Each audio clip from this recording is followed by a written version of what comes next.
Observatoire. Le professeur Olivier Lafont nous raconte l'histoire de la faculté de pharmacie de Paris. Qui était Nicolas Well? Une rue de Paris, située à proximité du Jardin des Plantes, porte son nom. Son portrait, exécuté au tout début du XIXe siècle par Charles-Jacques Notet, surmonte la porte d'entrée de la salle des actes de la faculté de pharmacie de Paris. Il remplace un portrait du roi Louis XIII remettant aux apothicaires la garde des pois qui avait été détruit à la Révolution. Ce tableau avait pour but de rappeler le fait que Philippe le Bel leur avait confié la garde des pois, d'où leur devise « Lances et pondera servante ». Il veille sur les balances et les poids, et que Louis XIII leur avait renouvelé sa confiance. Le portrait de Nicolas Well était plus neutre politiquement, ce qui convenait mieux à l'état d'esprit du temps. Qui était donc ce personnage et qu'est-ce qui lui avait valu cet honneur?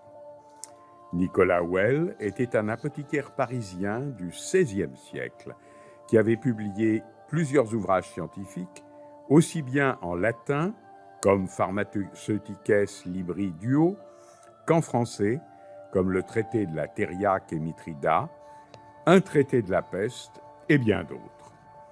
Dans le domaine littéraire, il avait écrit, sans la faire imprimer, l'histoire de la reine Artémise, dédiée à Catherine de Médicis.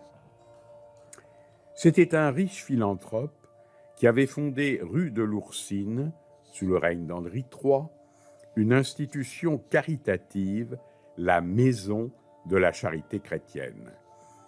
Cette institution comportait un hôpital, une chapelle, une apothicairerie, une école où les orphelins étaient instruits dans l'art de l'apothicairerie, ainsi qu'un jardin des simples dont la production de plantes médicinales servait à alimenter l'apothicairerie.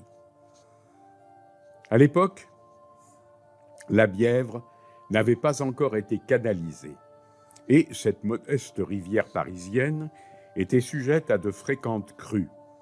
Celle qui se produisit en 1579 se montra particulièrement dévastatrice. Elle détruisit totalement le jardin des simples de la Charité chrétienne. L'hôpital ne pouvait plus fonctionner. Nicolas Well réagit aussitôt et fit l'acquisition d'un terrain dit des Vieux Fossés, une longue bande de terre évoquant la forme d'un Z qui reliait la rue de l'Oursine à la rue de l'Arbalète. Ce nouveau terrain, tout en étant situé à proximité de l'hôpital, se trouvait à l'abri des débordements de la Bièvre. L'entrée se faisait par la rue de l'Arbalète. Nicolas Well y établit son nouveau jardin des simples. On constate que sa générosité et sa philanthropie méritaient bien quelques reconnaissances posthumes. En 1587, Nicolas Well mourut. Son institution charitable subit de nombreuses vicissitudes et, finalement, le terrain des Vieux Fossés devint la propriété de la communauté des apothicaires parisiens.